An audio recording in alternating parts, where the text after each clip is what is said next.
Hi everyone. I have here on my lap the manuscript for my book, The Caliph's House. This is a book that I wrote in 2005. I can see the first edition was finished, 93,000 words, first draft, April 2005. This is a book that changed my life. My life had already been changed by moving to Caliph here, where I'm sitting now, which I've now owned for 21 years. This book was written with such high expectations from the publisher in the United States, who had commissioned it, and the publisher in the UK. Random House on both sides of the Atlantic, but different parts of it.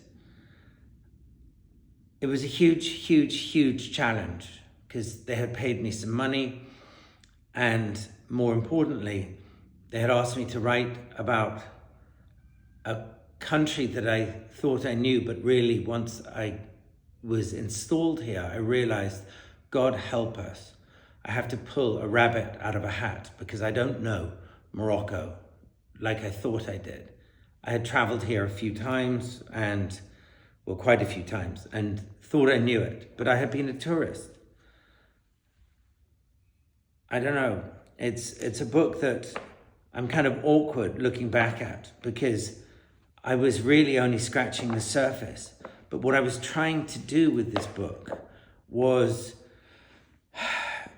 to show the Morocco that most people never really grasp, never really see.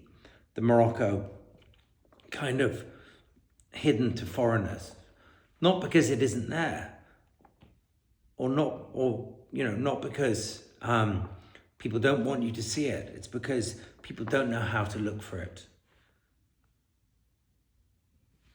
I'm just thinking, I want to read a sentence or two here. I'll read the beginning.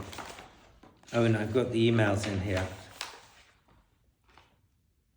I've written to the editor, Philip Rappaport. Here it is as promised. I won't rant on with notes, probably better for you to read it.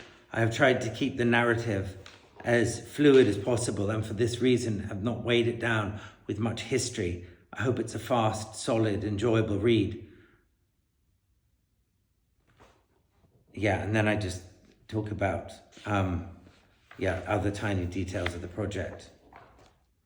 This is how it begins. And actually, I don't love the beginning of The Caliph's House. I've thought of rewriting it, but I don't, I wouldn't be able to because Random House still control this book. But this is how it begins. There was a sadness in the stillness of dusk. The cafe was packed with long-faced men in robes, sipping black coffee, smoking dark tobacco.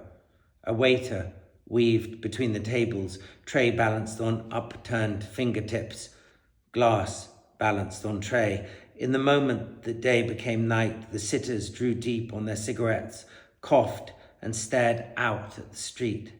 Some were worrying, others dreaming, or just sitting there in silence. The same ritual is played out each evening across Morocco, the desert kingdom in Africa's northwest, nudged up against the Atlantic shore. As the last strains of sunlight dissipated, the chatter began again, the hum of calm voices breaking gently over the traffic. The backstreet cafe in Casablanca was for me a place of mystery, a place with a soul, a place with danger. There was a sense that the safety nets had been cut away, that each citizen walked upon the high wire of this, the real world.